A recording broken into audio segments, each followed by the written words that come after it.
Mr. Speaker, Mr. Vice President, members of Congress, the First Lady of the United States, and my fellow Americans.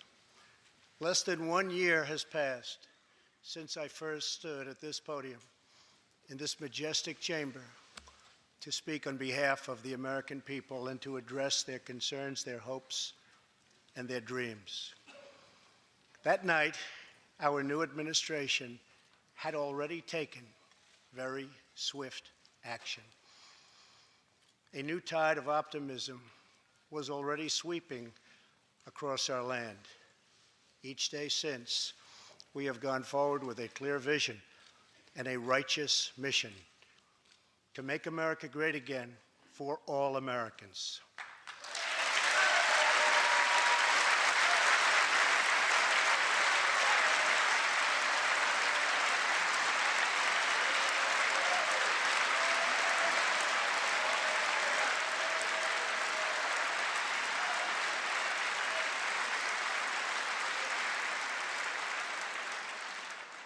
Over the last year, we have made incredible progress and achieved extraordinary success. We have faced challenges we expected and others we could never have imagined. We have shared in the heights of victory and the pains of hardship. We have endured floods and fires and storms. But through it all, we have seen the beauty of America's soul and the steel in America's spine. Each test has forged new American heroes to remind us who we are and show us what we can be. We saw the volunteers of the Cajun Navy racing to the rescue with their fishing boats to save people in the aftermath of a totally devastating hurricane. We saw strangers shielding strangers from a hail of gunfire on the Las Vegas Strip. We heard tales of Americans like Coast Guard Petty Officer Ashley Leopard, who is here tonight in the gallery with Melania.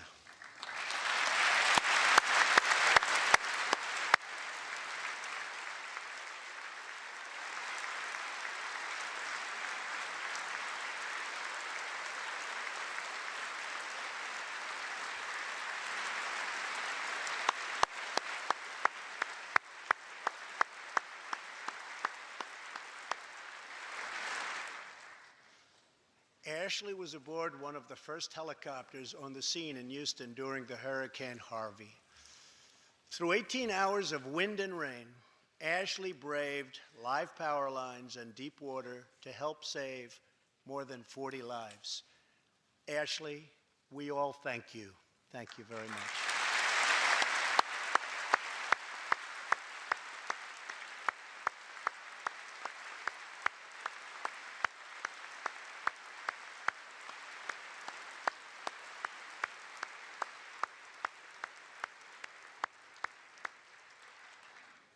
We heard about Americans like firefighter David Dahlberg.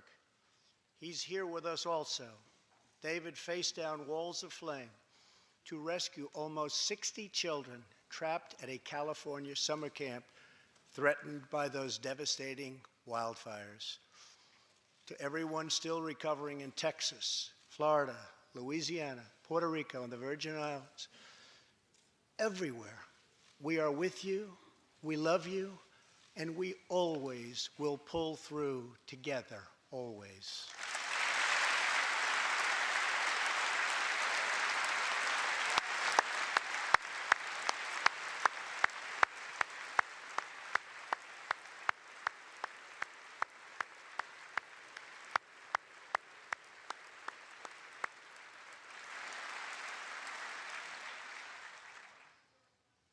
Thank you to David and the brave people of California. Thank you very much, David.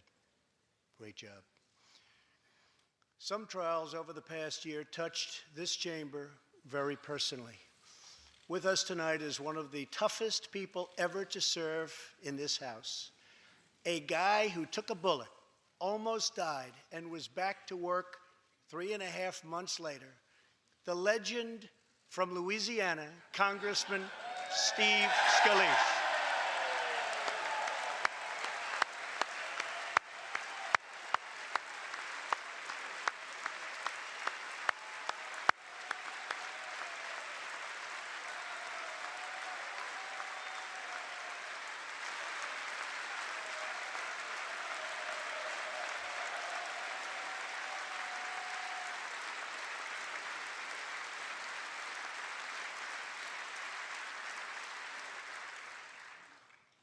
I think they like you, Steve. We're incredibly grateful for the heroic efforts of the Capitol Police officers, the Alexandria Police, and the doctors, nurses, and paramedics who saved his life and the lives of many others, some in this room. In the aftermath, yes.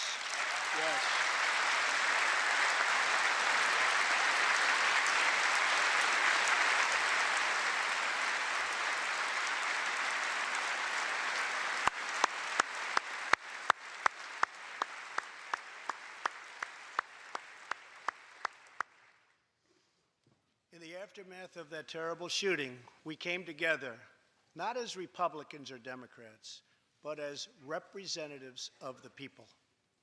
But it is not enough to come together only in times of tragedy. Tonight, I call upon all of us to set aside our differences, to seek out common ground, and to summon the unity we need to deliver for the people. This is really the key. These are the people we were elected to serve.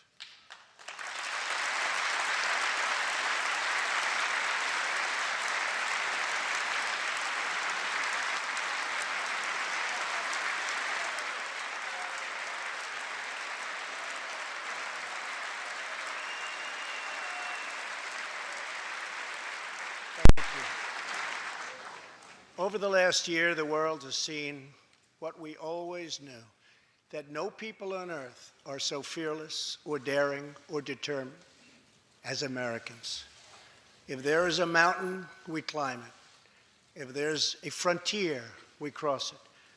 If there's a challenge, we tame it. If there's an opportunity, we seize it. So let's begin tonight by recognizing that the state of our union is strong because our people are strong.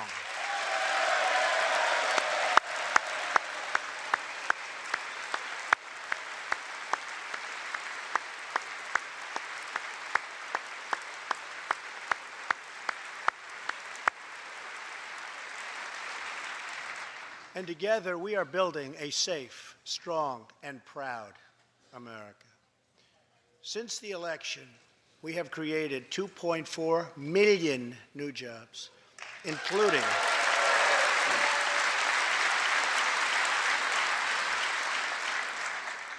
200,000 new jobs in manufacturing alone.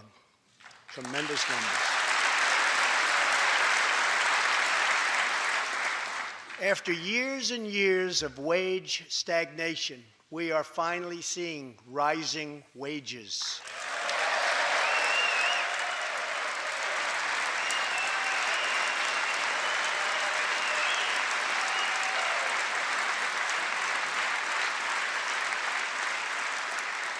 Unemployment claims have hit a 45-year low.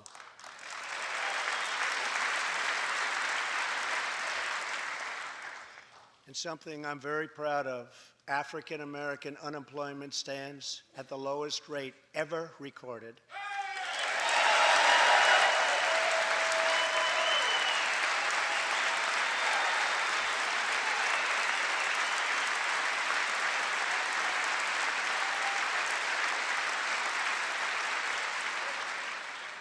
And Hispanic American unemployment has also reached the lowest levels in history.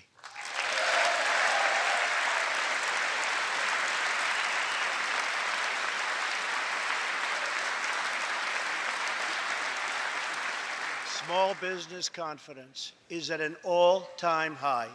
The stock market has smashed one record after another, gaining $8 trillion and more in value in just this short period of time. The great news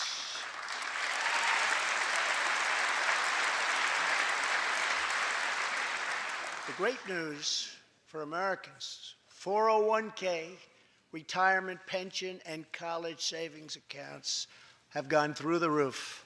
And just as I promised the American people from this podium 11 months ago, we enacted the biggest tax cuts and reforms in American history.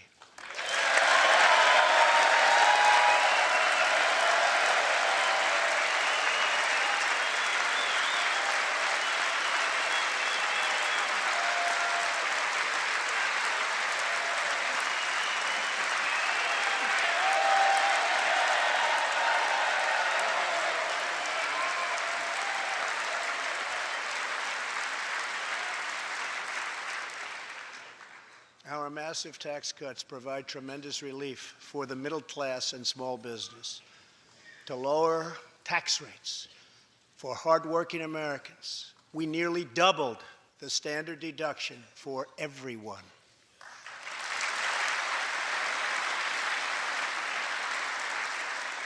Now, the first $24,000 earned by a married couple is completely tax-free.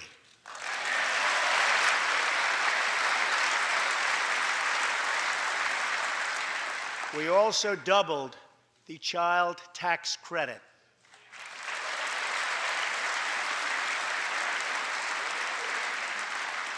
A typical family of four making $75,000 will see their tax bill reduced by $2,000, slashing their tax bill in half.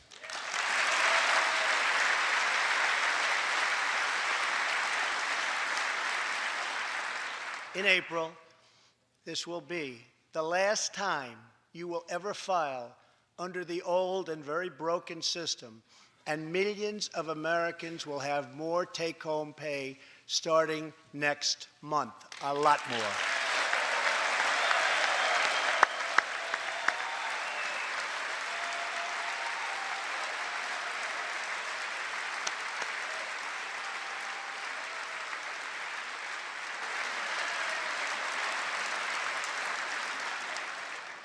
We eliminated an especially cruel tax that fell mostly on Americans making less than $50,000 a year, forcing them to pay tremendous penalties simply because they couldn't afford government-ordered health plans. We repealed the core of the disastrous Obamacare. The individual mandate is now gone. Thank heaven.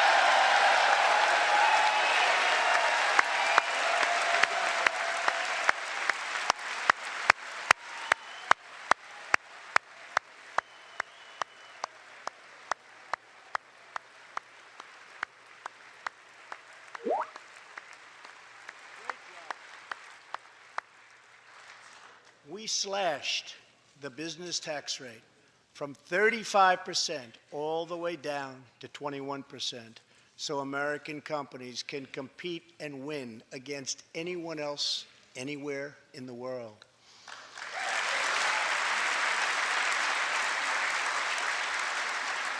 These changes alone are estimated to increase average family income by more than $4,000. A lot of money.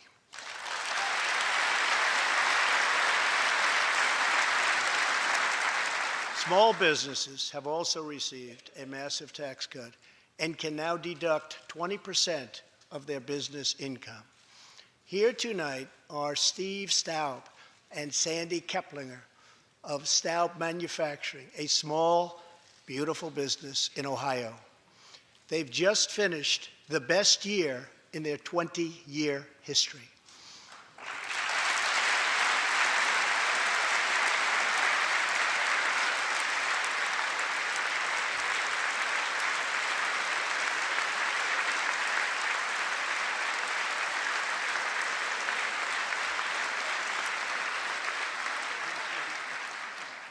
Because of tax reform, they are handing out raises, hiring an additional 14 people, and expanding into the building next door.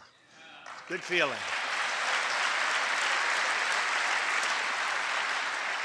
One of Staub's employees, Corey Adams, is also with us tonight. Corey is an all-American worker.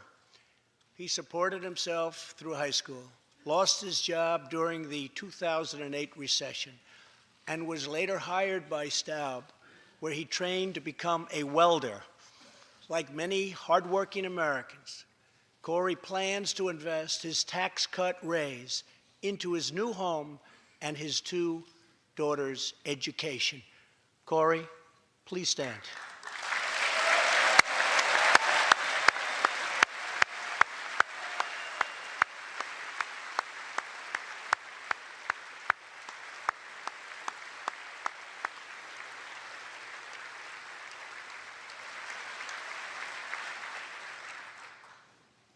and he's a great welder. I was told that by the man that owns that company that's doing so well. So congratulations, Corey. Since we passed tax cuts, roughly 3 million workers have already gotten tax cut bonuses, many of them thousands and thousands of dollars per worker, and it's getting more every month, every week. Apple has just announced it plans to invest a total of $350 billion in America and hire another 20,000 workers.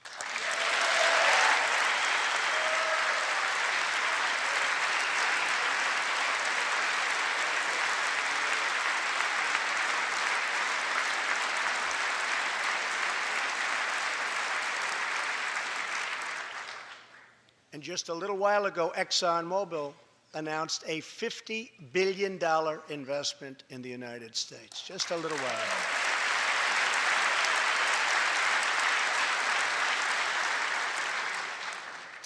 This, in fact, is our new American moment. There has never been a better time to start living the American dream. So to every citizen watching at home tonight, no matter where you've been or where you've come from, this is your time. If you work hard, if you believe in yourself, if you believe in America, then you can dream anything. You can be anything. And together, we can achieve absolutely anything.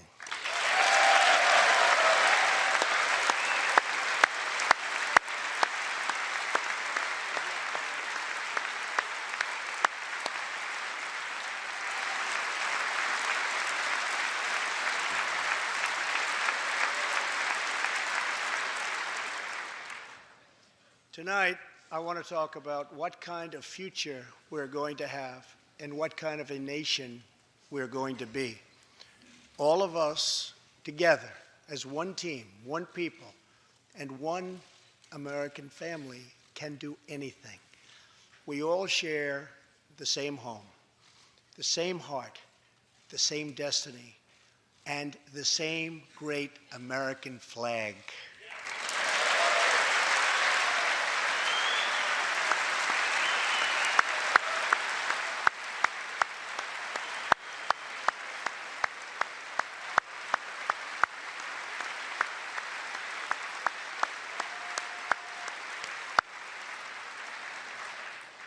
Together, we are rediscovering the American way.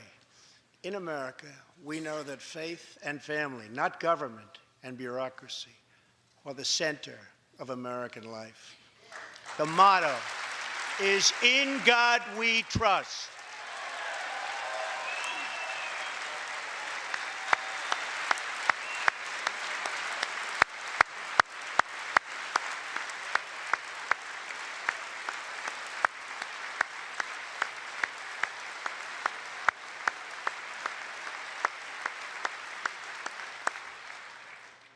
And we celebrate our police, our military, and our amazing veterans as heroes who deserve our total and unwavering support.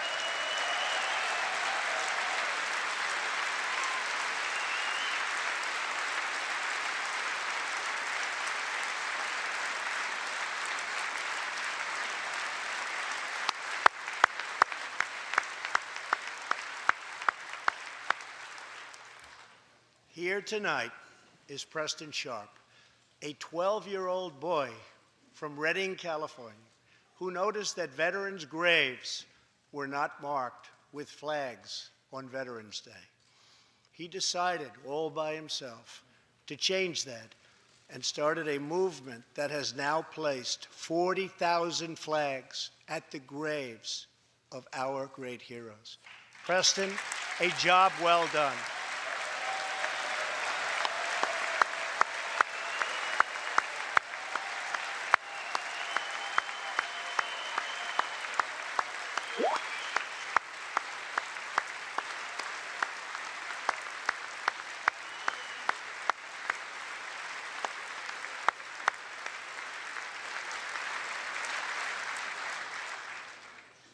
Young patriots like Preston teach all of us about our civic duty, as Americans. And I met Preston a little while ago, and he is something very special that I can tell you. Great future. Thank you very much for all you've done, Preston. Thank you very much. Preston's reverence for those who have served our nation reminds us of why we salute our flag, why we put our hands on our hearts for the Pledge of Allegiance, and why we proudly stand for the national anthem.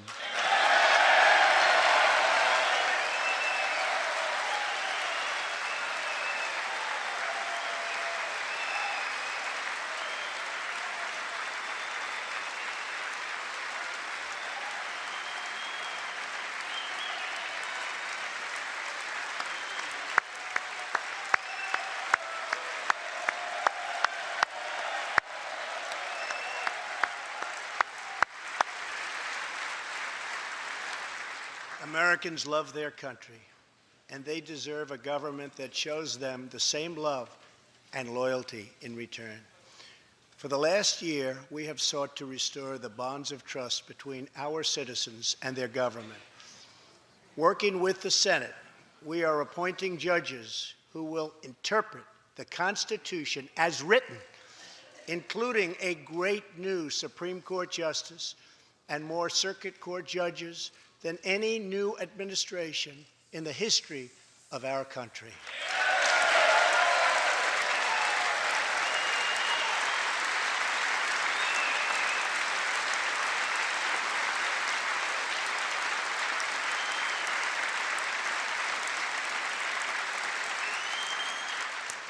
We are totally defending our Second Amendment and have taken historic actions to protect religious liberty.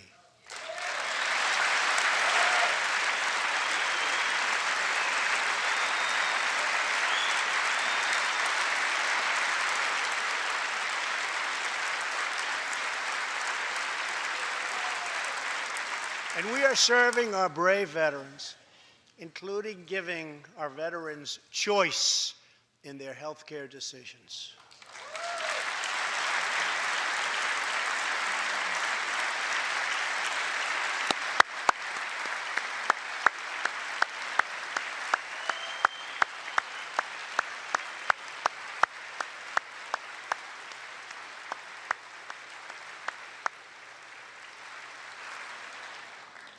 Last year, Congress also passed, and I signed, the landmark VA Accountability Act.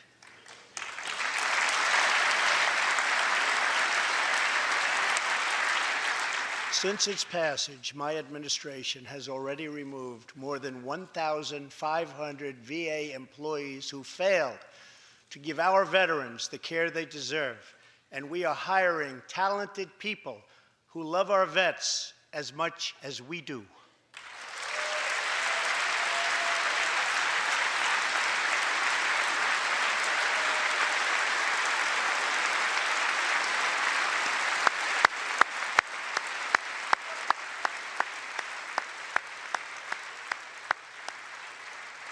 And I will not stop until our veterans are properly taken care of, which has been my promise to them from the very beginning of this great journey.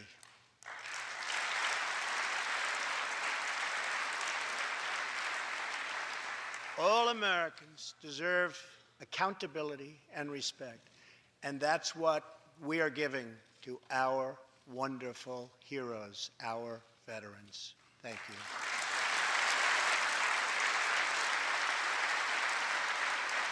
So tonight I call on Congress to empower every cabinet secretary with the authority to reward good workers and to remove federal employees who undermine the public trust or fail the American people.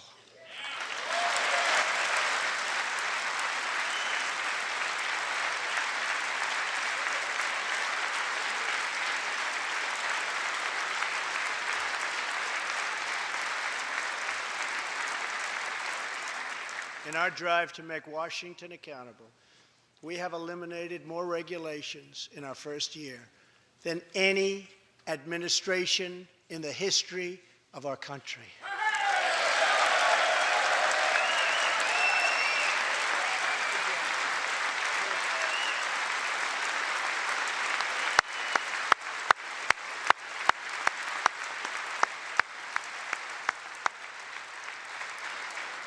We have ended the war on American energy, and we have ended the war on beautiful, clean coal.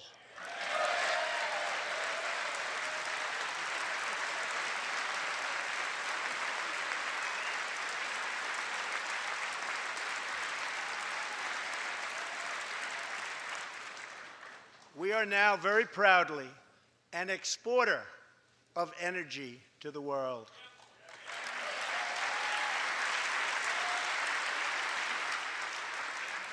In Detroit, I halted government mandates that crippled America's great, beautiful auto workers so that we can get Motor City revving its engines again, and that's what's happening.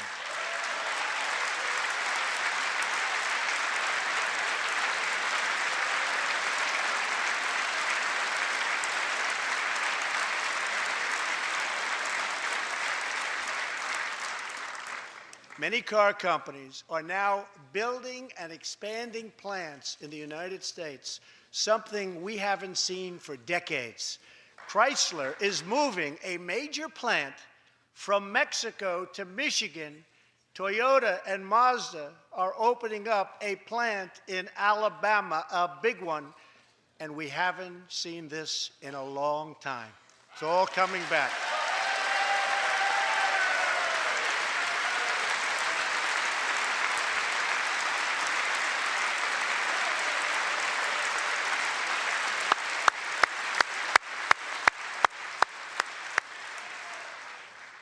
Very soon, auto plants and other plants will be opening up all over our country. This is all news Americans are totally unaccustomed to hearing. For many years, companies and jobs were only leaving us. But now, they are roaring back. They're coming back. They want to be where the action is. They want to be in the United States of America. That's where they want to be.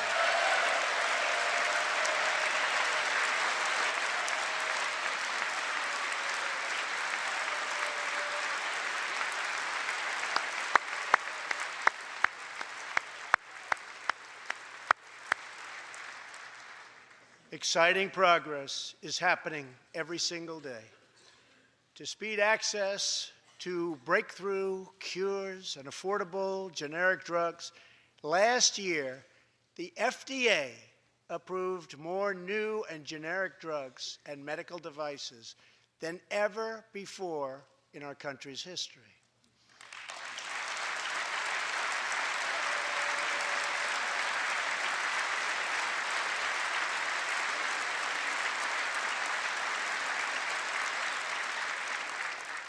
We also believe that patients with terminal conditions, terminal illness, should have access to experimental treatment immediately that could potentially save their lives. People who are terminally ill should not have to go from country to seek a cure. I want to give them a chance right here at home. It's time for Congress to give these wonderful, incredible Americans the right to try.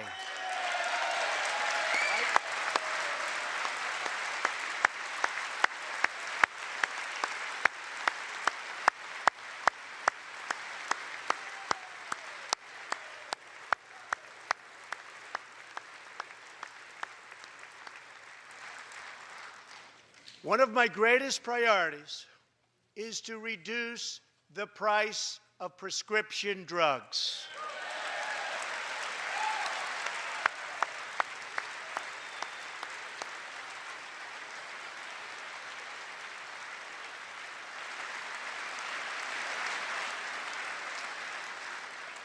In many other countries, these drugs cost far less than what we pay in the United States, and it's very, very unfair.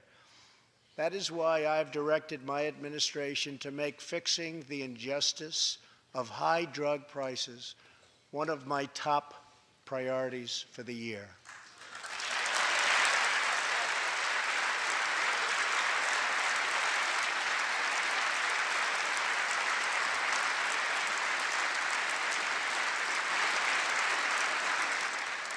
and prices will come down substantially. Watch.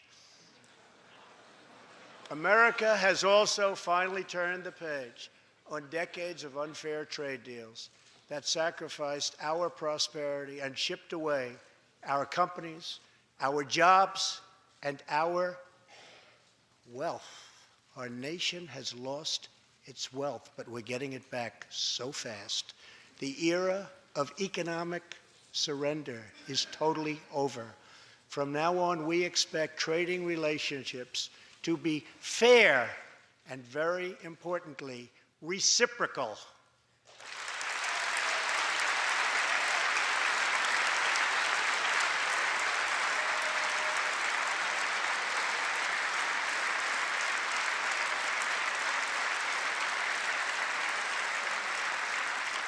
We will work to fix bad trade deals and negotiate new ones, and they'll be good ones, but they'll be fair. And we will protect American workers and American intellectual property through strong enforcement of our trade rules.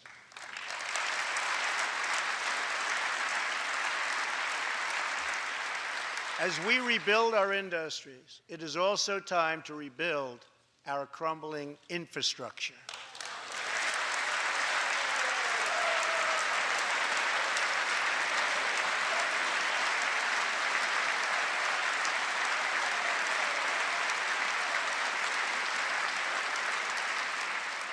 America is a nation of builders. We built the Empire State Building in just 1 year. Isn't it a disgrace that it can now take 10 years just to get a minor permit approved for the building of a simple road?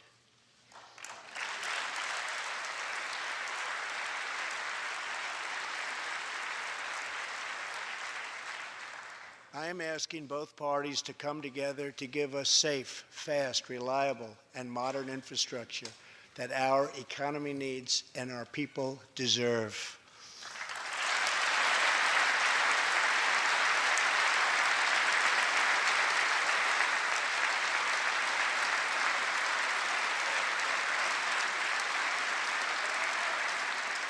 Tonight, I'm calling on Congress to produce a bill that generates at least $1.5 trillion for the new infrastructure investment that our country so desperately needs.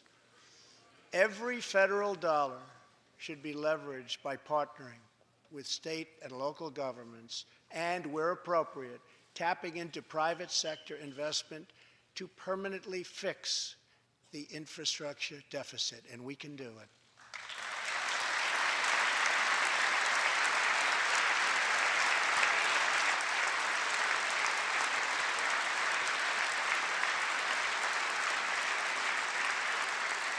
Any bill must also streamline the permitting and approval process, getting it down to no more than 2 years and perhaps even 1. Together, we can reclaim our great building heritage.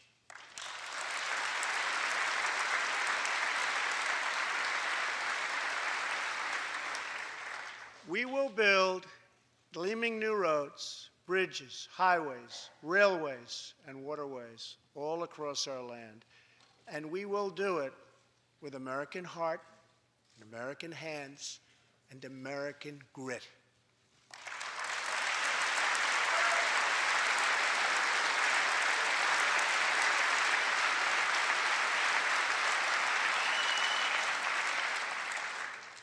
We want every American to know the dignity of a hard day's work. We want every child to be safe in their home at night. And we want every citizen to be proud of this land that we all love so much. We can lift our citizens from welfare to work, from dependence to independence, and from poverty to prosperity.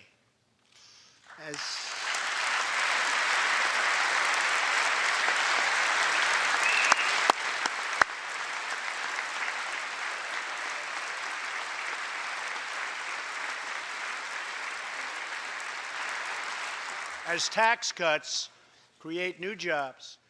Let's invest in workforce development, and let's invest in job training, which we need so badly.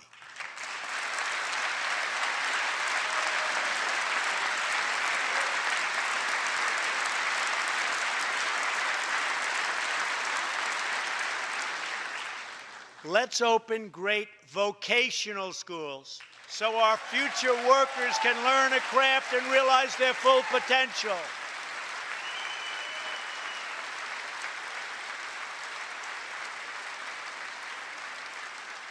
And let's support working families by supporting paid family leave.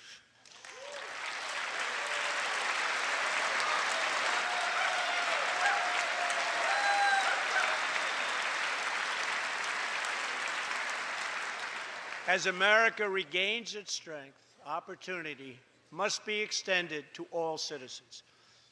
That is why this year we will embark on reforming our prisons to help former inmates who have served their time get a second chance at life.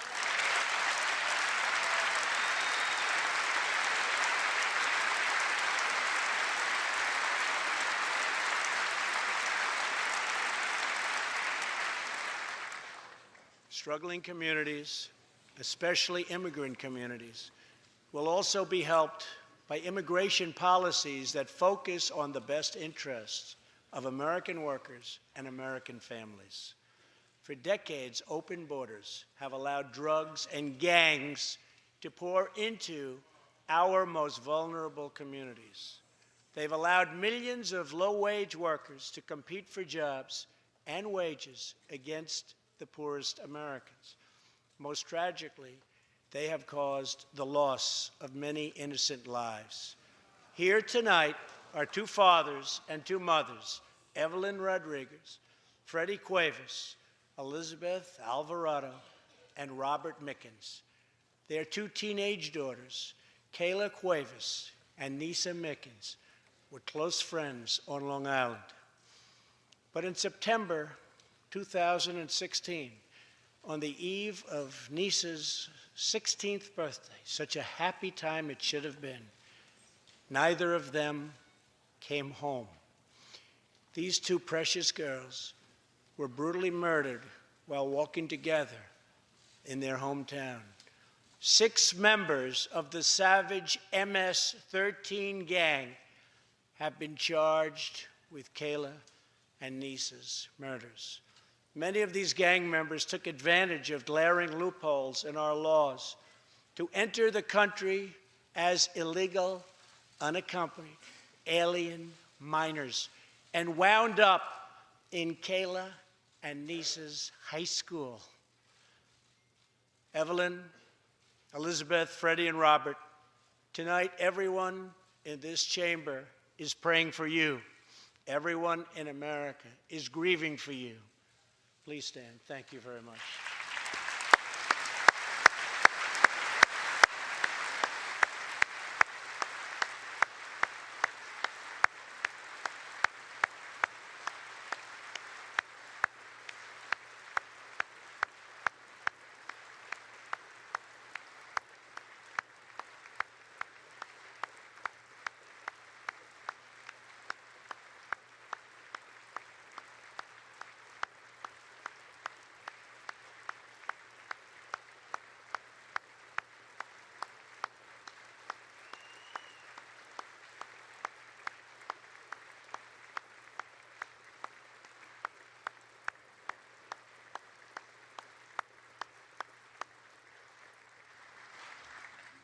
I want you to know that 320 million hearts are right now breaking for you. We love you. Thank you.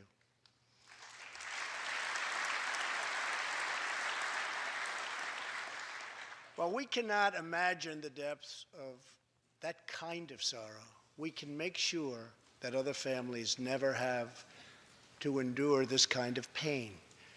Tonight I am calling on Congress to finally close the deadly loopholes that have allowed MS-13 and other criminal gangs to break into our country.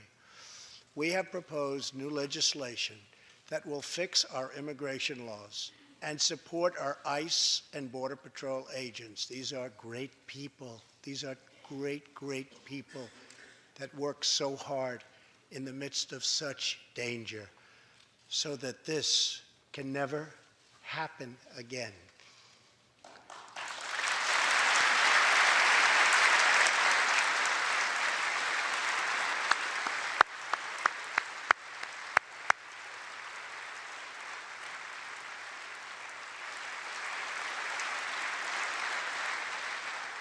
The United States is a compassionate nation. We are proud that we do more than any other country anywhere in the world to help the needy, the struggling, and the underprivileged all over the world. But as President of the United States, my highest loyalty, my greatest compassion, my constant concern is for America's children, America's struggling workers, and America's forgotten communities. I want our youth to grow up, to achieve great things. I want our poor to have their chance to rise. So tonight, I am extending an open hand to work with members of both parties, Democrats and Republicans, to protect our citizens of every background, color, religion, and creed.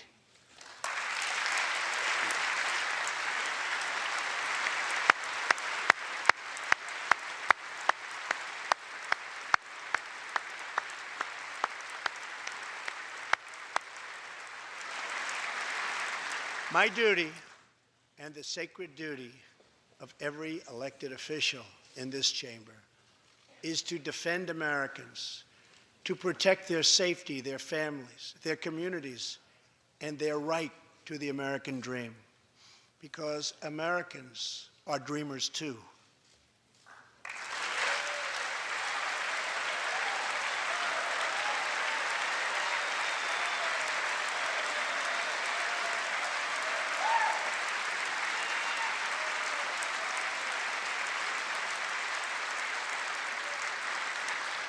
Here tonight is one leader in the effort to defend our country, Homeland Security Investigation Special Agent Celestino Martinez. He goes by DJ and CJ. He said, call me either one.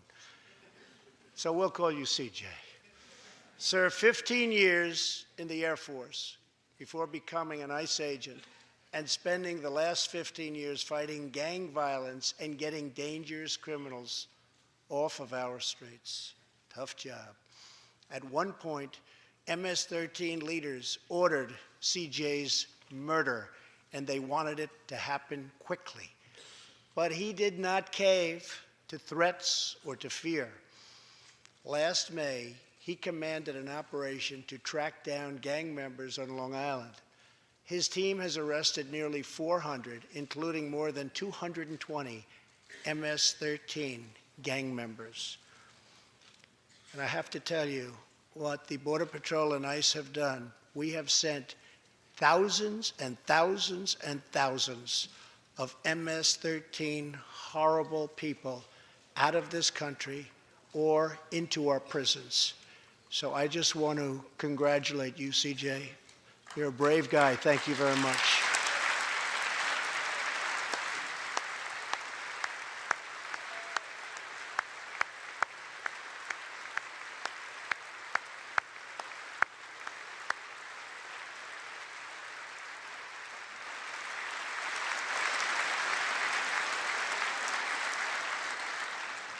And I asked CJ, what's the secret? He said, we're just tougher than they are. And I like that answer.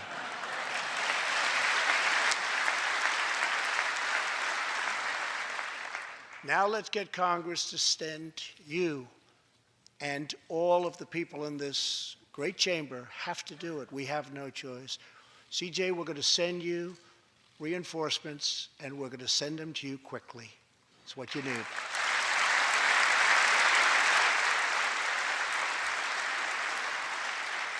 Over the next few weeks, the House and Senate will be voting on an immigration reform package.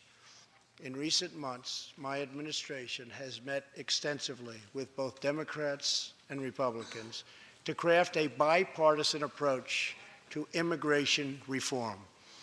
Based on these discussions, we presented Congress with a detailed proposal that should be supported by both parties as a fair compromise, one where nobody gets everything they want, but where our country gets the critical reforms it needs and must have.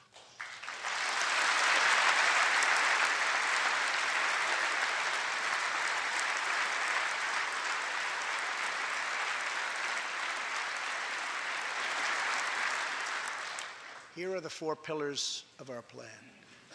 The first pillar of our framework generously offers a path to citizenship for 1.8 million illegal immigrants who were brought here by their parents at a young age. That covers almost 3 times more people than the previous administration covered.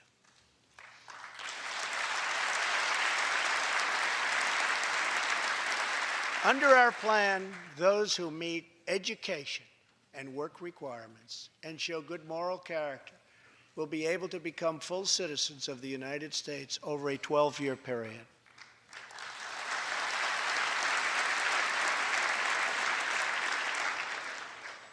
The second pillar fully secures the border.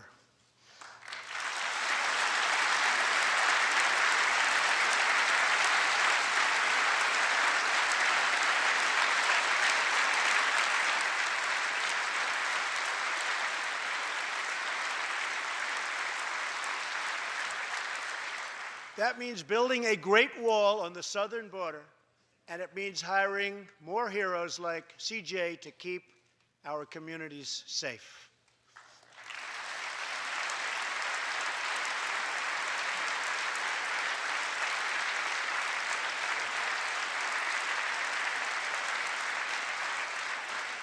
Crucially, our plan closes the terrible loopholes exploited by criminals and terrorists to enter our country, and it finally ends the horrible and dangerous practice of catch and release.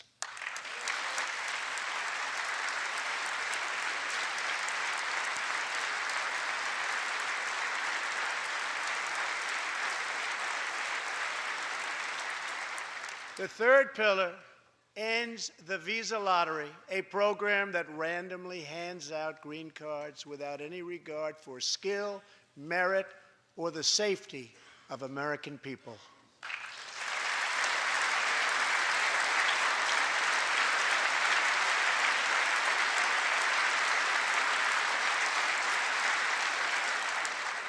It's time to begin moving toward a merit-based immigration system, one that admits people who are skilled, who want to work, who will contribute to our society, and who will love and respect our country.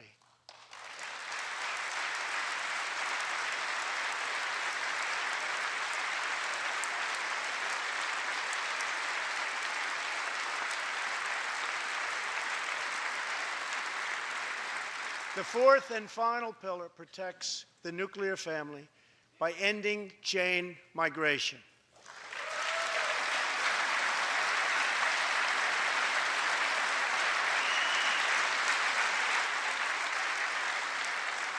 Under the current broken system, a single immigrant can bring in virtually unlimited numbers of distant relatives.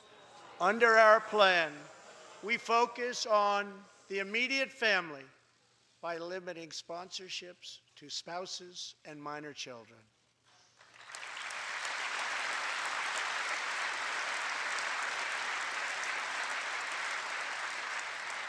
This vital reform is necessary not just for our economy, but for our security and for the future of America.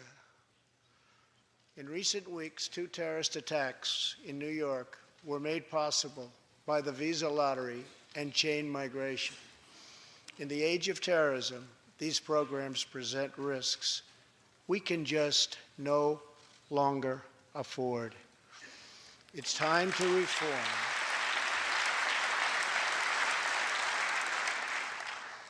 These outdated immigration rules and finally bring our immigration system into the 21st century.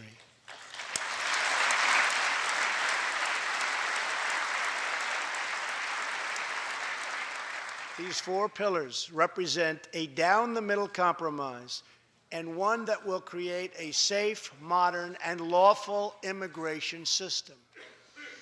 For over 30 years, Washington has tried and failed to solve this problem.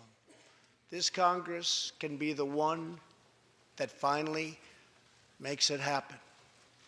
Most importantly, these four pillars will produce legislation that fulfills my ironclad pledge to sign a bill that puts America first.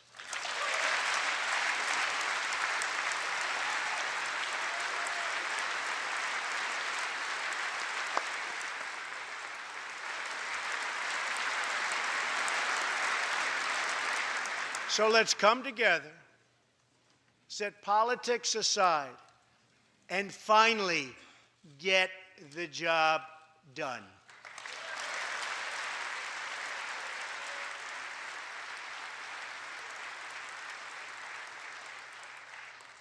These reforms will also support our response to the terrible crisis of opioid and drug addiction. Never before has it been like it is now. It is terrible. We have to do something about it. In 2016, we lost 64,000 Americans to drug overdoses, 174 deaths per day, 7 per hour. We must get much tougher on drug dealers and pushers if we are going to succeed in stopping this scourge.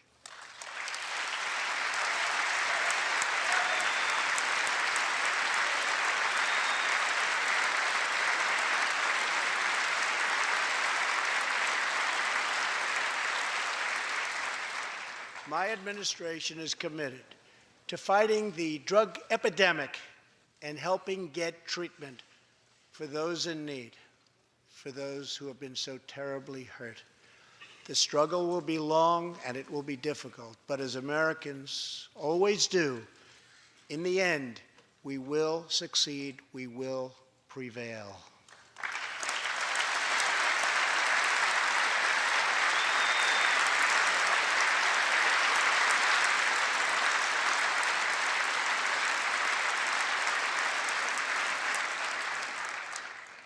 As we have seen tonight, the most difficult challenges bring out the best in America. We see a vivid expression of this truth in the story of the Holetz family of New Mexico. Ryan Holetz is 27 years old, an officer with the Albuquerque Police Department. He's here tonight with his wife, Rebecca.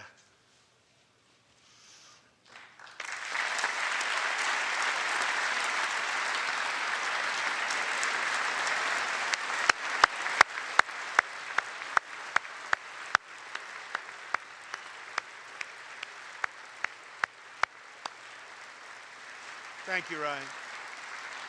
Last year, Ryan was on duty when he saw a pregnant, homeless woman preparing to inject heroin.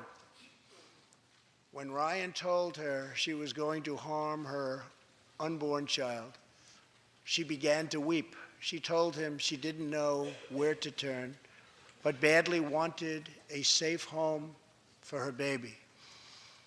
In that moment, Ryan said he felt God speak to him. You will do it because you can. He heard those words. He took out a picture of his wife and their 4 kids. Then he went home to tell his wife, Rebecca. In an instant, she agreed to adopt. The Holetz named their new daughter Hope. Ryan and Rebecca, you embody the goodness of our nation. Thank you.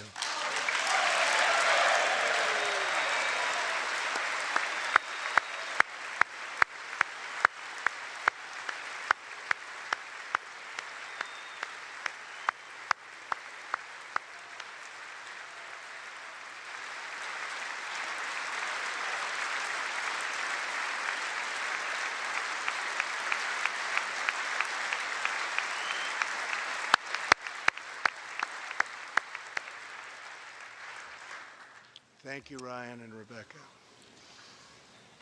As we rebuild America's strength and confidence at home, we are also restoring our strength and standing abroad. Around the world, we face rogue regimes, terrorist groups, and rivals like China and Russia that challenge our interests, our economy, and our values. In confronting these horrible dangers, we know that weakness is the surest path to conflict, and unmatched power is the surest means to our true and great defense. For this reason, I am asking Congress to end the dangerous defense sequester and fully fund our great military.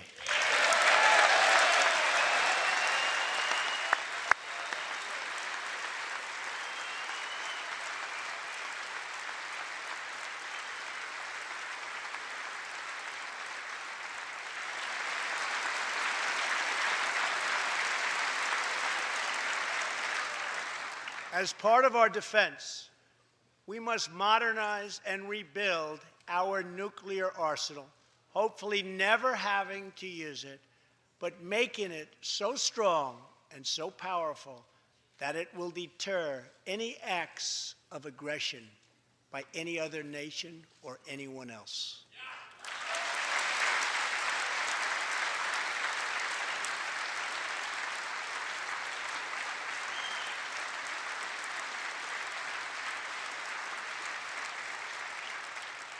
Perhaps someday in the future there will be a magical moment when the countries of the world will get together to eliminate their nuclear weapons. Unfortunately, we are not there yet, sadly. Last year, I also pledged that we would work with our allies to extinguish ISIS from the face of the earth. 1 year later, I am proud to report that the coalition to defeat ISIS has liberated very close to 100% of the territory just recently held by these killers in Iraq and in Syria and in other locations as well.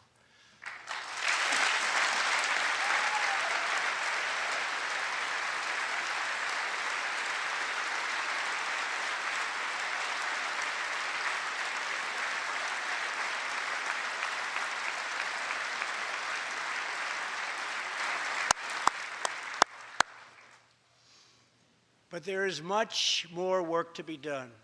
We will continue our fight until ISIS is defeated. Army Staff Sergeant Justin Peck is here tonight. Near Raqqa last November, Justin and his comrade, Chief Petty Officer Kenton Stacy, were on a mission to clear buildings that ISIS had rigged with explosives, so that civilians could return to that city, hopefully soon and hopefully safely. Clearing the second floor of a vital hospital, Kenton Stacy was severely wounded by an explosion. Immediately, Justin bounded into the booby-trapped and unbelievably dangerous and unsafe building and found Kenton, but in very, very bad shape. He applied pressure to the wound and inserted a tube to reopen an airway. He then performed CPR for 20 straight minutes during the ground transport and maintained artificial respiration through 2.5 hours and through emergency surgery. Kenton Stacy would have died if it were not for Justin's selfless love for his fellow warrior. Tonight, Kenton is recovering in Texas. Raqqa is liberated, and Justin is wearing his new Bronze Star with a V for Valor. Staff Sergeant Peck, all of America salutes you.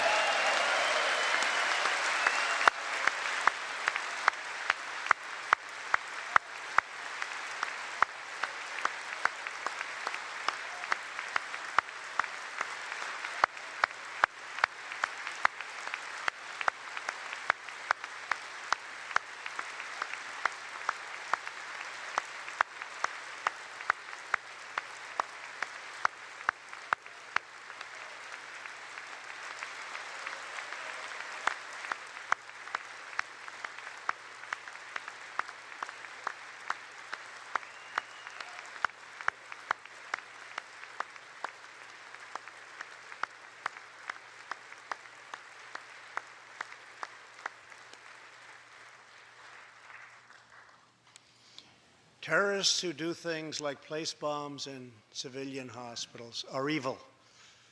When possible, we have no choice but to annihilate them.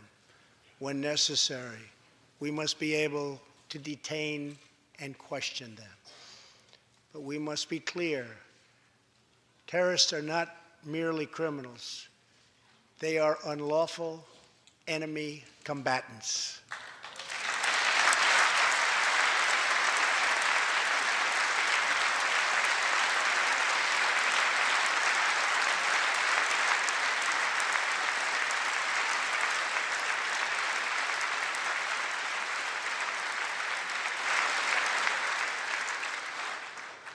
And when captured overseas, they should be treated like the terrorists they are.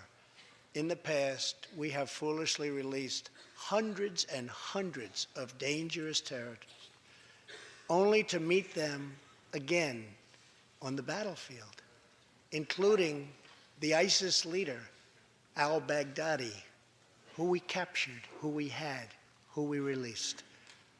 So today, I'm keeping another promise. I just signed, prior to walking in, an order directing Secretary Mattis, who is doing a great job. Thank you.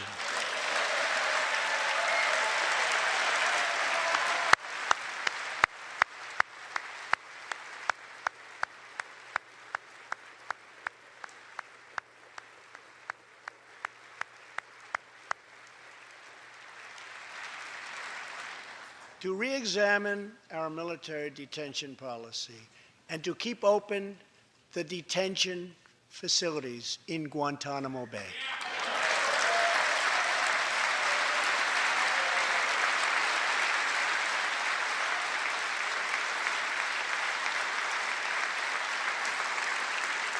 I am asking Congress to ensure that in the fight against ISIS and al-Qaeda, we continue to have all necessary power to detain terrorists wherever we chase them down, wherever we find them. And in many cases, for them, it will now be Guantanamo Bay.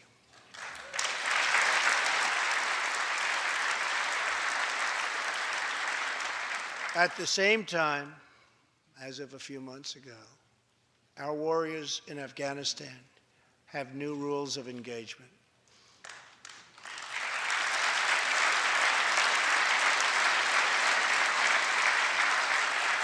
Along with their heroic Afghan partners, our military is no longer undermined by artificial timelines, and we no longer tell our enemies our plans.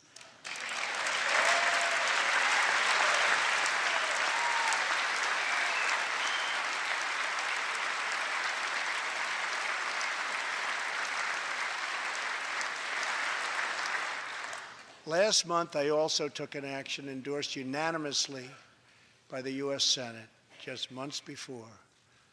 I recognized Jerusalem as the capital of Israel.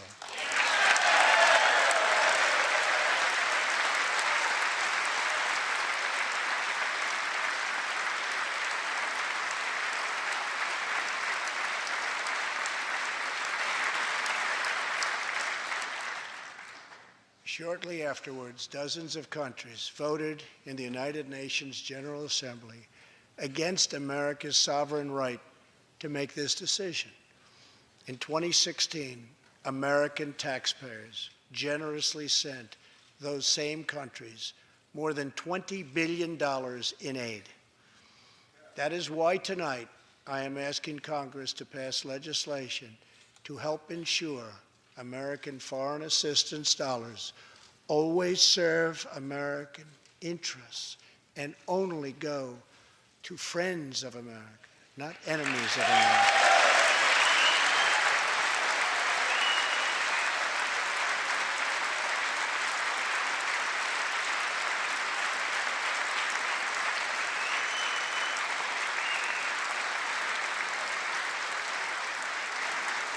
As we strengthen friendships all around the world, we are also restoring clarity about our adversaries. When the people of Iran rose up against the crimes of their corrupt dictatorship, I did not stay silent.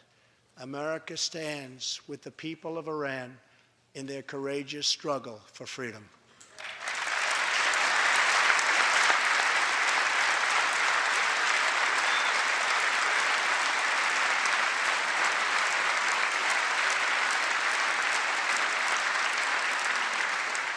I am asking Congress to address the fundamental flaws in the terrible Iran nuclear deal. My administration has also imposed tough sanctions on the communist and socialist dictatorships in Cuba and Venezuela.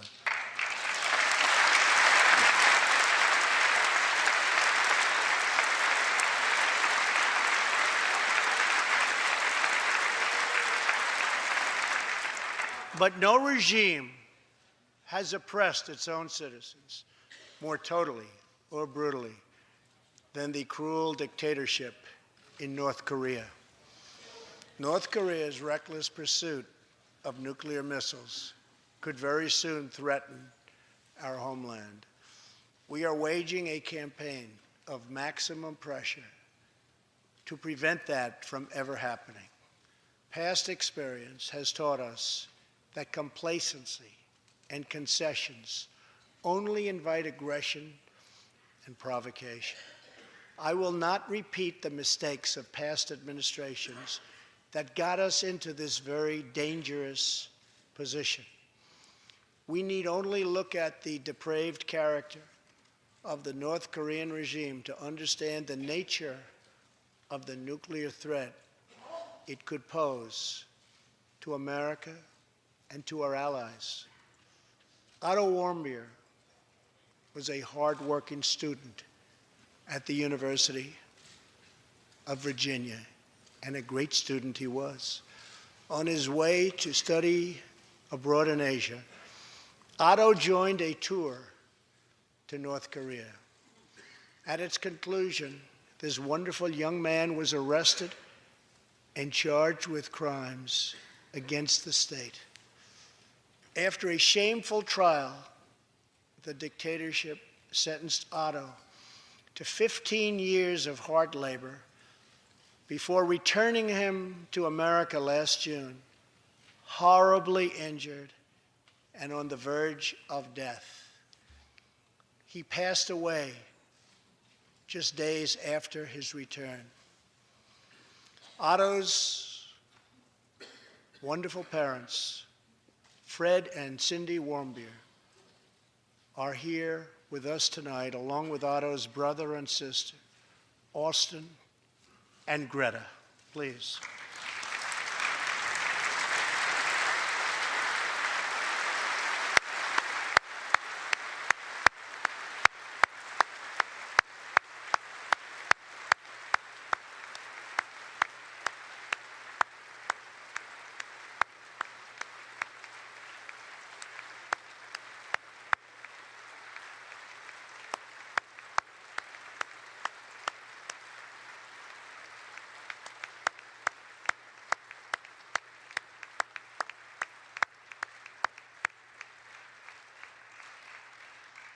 Incredible people. You are powerful witnesses to a menace that threatens our world, and your strength truly inspires us all. Thank you very much. Thank you.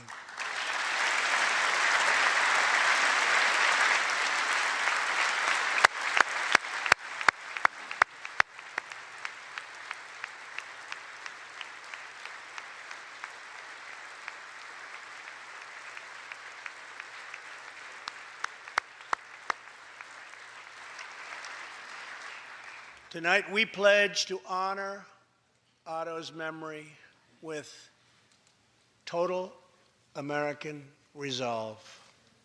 Thank you. Finally,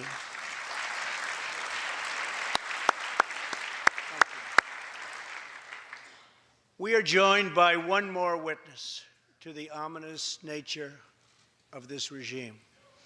His name is Mr. Ji Sung Ho. In 1996, Sung Ho was a starving boy in North Korea. One day he tried to steal coal from a railroad car to barter for a few scraps of food, which were very hard to get. In the process, he passed out on the train tracks, exhausted from hunger. He woke up as a train ran over his limbs. He then endured multiple amputations without anything to dull the pain or the hurt. His brother and sister gave what little food they had to help him recover and ate dirt themselves, permanently stunting their own growth. Later, he was tortured by North Korean authorities after returning from a brief visit to China. His tormentors wanted to know if he'd met any Christians. He had, and he resolved after that to be free. Sung Ho traveled thousands of miles on crutches all across China and Southeast Asia to freedom. Most of his family followed. His father was caught trying to escape and was tortured to death. Today, he lives in Seoul, where he rescues other defectors and broadcasts into North Korea what the regime fears most, the truth. Today, he has a new leg, but Sung Ho, I understand you still keep those old crutches as a reminder of how far you've come. Your great sacrifice is an inspiration to us all. Please, thank you.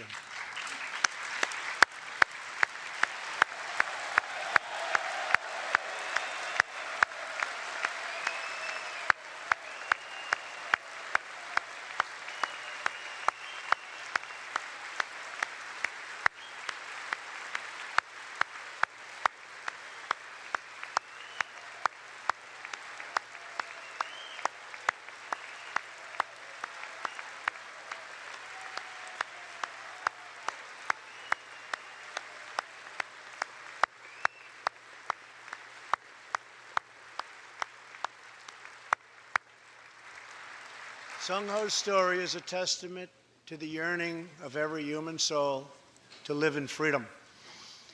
It was that same yearning for freedom that nearly 250 years ago gave birth to a special place called America. It was a small cluster of colonies caught between a great ocean and a vast wilderness. It was home to an incredible people with a revolutionary idea that they could rule themselves, that they could chart their own destiny, and that together they could light up the entire world. That is what our country has always been about. That is what Americans have always stood for, always strived for, and always done. Atop the dome of this Capitol stands the Statue of Freedom. She stands tall and dignified among the monuments to our ancestors who fought and lived and died to protect her. Monuments to Washington and Jefferson and Lincoln and King.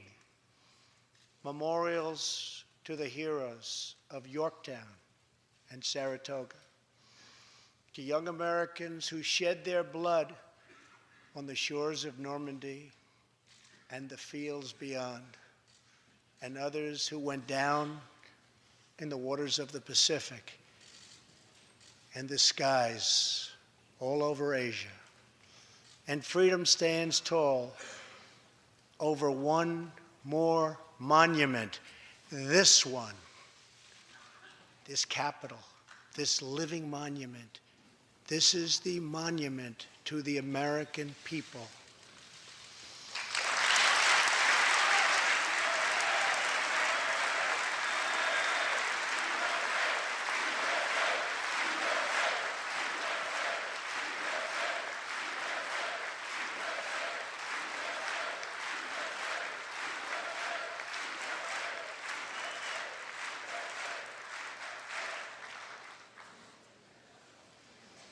We're a people whose heroes live not only in the past, but all around us, defending hope, pride, and defending the American way.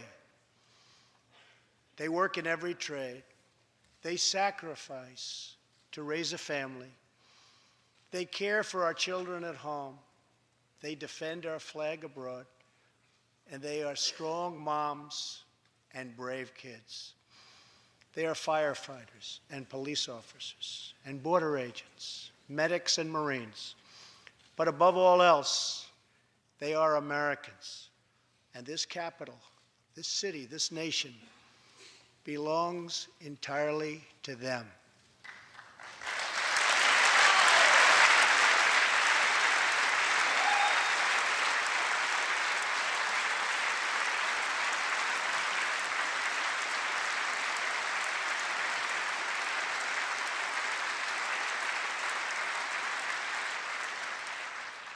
Our task is to respect them, to listen to them, to serve them, to protect them, and to always be worthy of them. Americans fill the world with art and music. They push the bounds of science and discovery, and they forever remind us of what we should never, ever forget. The people dreamed this country. The people built this country. And it's the people who are making America great again.